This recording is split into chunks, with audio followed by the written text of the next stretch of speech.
Hello and welcome to Avenging Past 7. Today is day 72 of our free-to-play farming guide. Unfortunately, last night I went through and did my Grand Arena on my main account. I got stuck doing like 7 battles up against my opponent. Only got the 10 or 11 banners. And I expect him to attack and I expect to lose. Um, I did record it. However, I did not plug in my mic, and so none of the audio was usable, and so it was a loss anyways. So there's no Grand Arena video today. Uh, so it is what it is. I won 2 out of the 3 battles, and so I'm not too upset with my performance this week. I mean, it went better than it could have. So let's see. So it went well. I'm happy. I'm happy that I at least won 2 out of 3. That's not too bad. I would think with that I'll gain some of the ranking points, and we'll be able to move on from there. Um, Now I will not be able to record and post any videos starting on Wednesday evening. So there will be no Grand Arena battles. Up until maybe Sunday. I might be able to do one Sunday for the final one for this next upcoming week. And let's see. What else has been going on? The NFL player that I mentioned the other day, he sold a Pokemon card. It was not printed in English, so it probably was an original card. It was some kind of card. It wasn't a character card. I think it was like an action card, and it sold for like $627,000. And with that, he decided to just go ahead and retire. And so yeah, he is done. We'll see if he ever comes back to the NFL. I don't know if I would notice or know because I don't follow a lot of that stuff, a lot of football too closely. Um, but he's retiring with that $627,000. We'll see where he goes from there with that. So I thought that was funny. Let's see. I'm trying to think if there's any other media. Well, I mean, I'm excited about John Wick. John Wick comes out in March. I'm excited about that coming out. Hopefully, I don't know what I was gonna say. But I'm excited about it. I've enjoyed all 3 John Wick's movies. I need to rewatch some of them because those are some good movies. Um, in regards to this game's going well. I'm at really slow point. Once you hit the 70s, it takes a lot longer for you to get through the level. But you can see how quickly I'm jumping through this one right now. Let's see. Okay. Let's see. I hope everyone else's Grand Arena went well. Hope that you were able to win at the very minimum 2 out of 3, if not all 3. I know you might still have a few more hours left on figuring out if you're going to be winning it or not, but I hope it goes well for you. I hope that you do get to win that. Let's see. I'm going to buy some Magna Guard. Be ready for a good General Grievous team and Special Forces TIE Pilot. Oh, and that used up all my currency. Okay. Let's see. We do have some Fleet Arena, but we have to wait for the reset. Let's see. Man, it seems like it'll be a fast video. I've been trying to think of what's another really good topic for me to talk about. It's been hard to think up of one. Let's see. Ships. I'm gonna upgrade a ship. Yeah, the ships in this game just frustrate me. I want to collect the ships fast. I want to be able to collect the ships at the same speed I collect the characters, and it just takes so long to get your ships going. Um, on my main account, I almost have enough to full 7-star the Razor Crest, but I have to finish out Cara Dune and IG-11. So on my main account, I'm farming them, but it takes so long. And I really want to be able to use it and add another good bounty hunter ship, but it takes so long, and I don't know when I'm going to be able to finish them out because I'm getting just a few shards a day, and I haven't truly been doing the refreshes. I probably need to be on that one. Um, because it'll be nice to have that good ship going. And I don't know how useful Bam will be for my account. I've heard some differing things on whether he's really useful or not. But so let me know down in the comments below. How useful do you believe Bam is to the game, to any teams that you might have, or not? Or is he just useful for his ship? Because if he's just useful for his ship, that's fine. I can upgrade him up enough to get that ship good and strong, throw him on a good team, and I'm good. I can use him to help get. Which one is it? I think it's Thrawn's ship that needs the bounty hunter ships. So no, I think it's Millennium Falcon. I don't remember. Actually, well, we can check. Let's see. Let's see. Thrawn is Rebels. Okay, so Thrawn is the Rebel ships, and so that must mean Millennium Falcon is the bounty hunters. Yeah. So for bounty hunters ships, I have the Houndstooth that I think at 4 or 5 stars, so I need to build that one up. I have Slave 1 fully built up. Was there any others? I guess not. Is it only those two I have built up? So I guess I got to work on Xanadu Blood and IG. Was it IG 2000? So I got to work on start collecting those as well. Um, but we'll get there. We'll get with the future Star Wars shows coming up. I'm very excited because we get Mando season 3 coming out soon. We have the Ahsoka series coming out.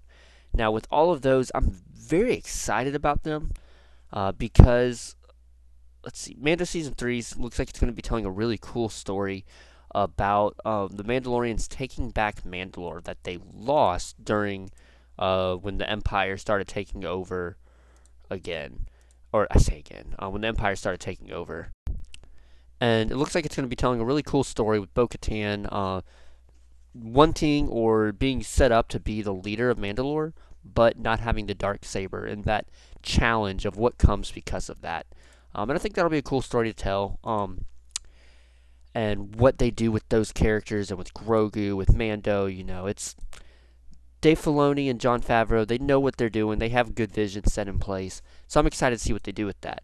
Now, I might be more excited for the Ahsoka series because Ahsoka is one of my favorite Star Wars characters, but also it's bringing to life the team of the Phoenix team from Rebels, as well as Thrawn. I mean, Thrawn is such a good Star Wars villain, and he's had a lot of stories told about him from the books, and he's menacing. He is an alien that rose high in the ranks in the Empire, which was very rare. And he's a brilliant strategist. He can see what's coming next just by understanding. He strives to understand his opponent so well that he knows what they're going to do, so he knows how to prepare against it and prepare a counterattack. And it's just it's fun. It's exciting. I'm super excited to see all these characters in live action, as well as see what's the story that that Dave Filoni has had planned out and been thinking about what to do with Ezra in the future. Because like all this has been set up since Rebels ended so many years ago.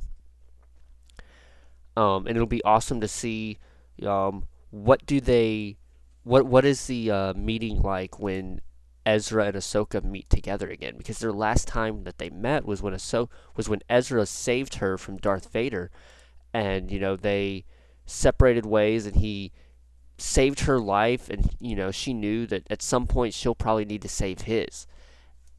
So that's awesome. Like, so what is that meeting going to be like? Are they going to talk about that world between the worlds, and anything about that? We're going to get to see. Hopefully he's on screen more than just the last episode. Who knows what's going to come of it, but we're going to get to see another Jedi in live action again. And like, how much are they going to talk about Kanan? Are they going to talk about what did this Rebel team do during the events of the original trilogy? Because they have a short monologue at the end of Rebels where I believe it was Sabine that talked about like what they were doing during those events, how Captain Rex was at the Battle of Endor. I believe Hera was in one of the ships over Endor, and stuff like that. Like they make those small mentions. Are they going to do that more and again? One of my favorite parts of Rogue One is when over the intercom at the Rebel base on Yavin 4, you can hear, I believe it's like Captain Syndulla is being called for something. And I believe at one point you can see Chopper rolling around in the background. And I thought that was awesome. Reference the TV shows, reference these characters that, we aren't in the original movies but have been placed in that same time period. And those things are always nice and fun to see. So I'm super excited about it. I would love it if they would just make another season. Well, I guess they can't really make another season of Clone Wars. I would really enjoy it if they would make a live action version of Clone Wars. Bring Hayden Christensen back. You know that he wants to be part, or at least was willing to be part of Star Wars one more time. Um, Bring Ewan McGregor in. Bring someone to play a young Ahsoka. Maybe even use Rosario Dawson. But like, show us a fun, single movie of that team plus Rex and their clone troopers, saving a planet from a trade dispute or the Separatists trying to take over. Take one of their 3 episode arcs from Clone Wars. Not actually adapt one of the real ones, but start a new one in that same style and do a movie out of it. And one of the discussions I had with someone at one point was, like, there are no stakes to that because we know the ending of these stories' characters. And that is true, I would agree with that. But your stakes would be placed on what happens to the people in this town, the people on this planet. How do you protect them? And you can bring in Mon Mothma. Make the story about Chandrila. We've never seen Chandrila on screen, and that's the planet that Mon Mothma's from. We've never seen their people except for Mon Mothma. Make it about them. Bring her in. Let's use her because we have this actress who from Andor playing her, who she was the one that they brought in to play Mon Mothma in Revenge of the Sith, and then cut her scene. But like, she's done a fantastic job playing Mon Mothma in Andor, and I think it would be great to see more of her doing that in other shows to continue expanding the story of what's going on with these rebels. So like, I would really love that. I think a lot of people would love that kind of a movie to take for the people of my age range that grew up watching Clone Wars. Like, we enjoy these characters. We enjoyed Clone Wars because Clone Wars was really good Star Wars.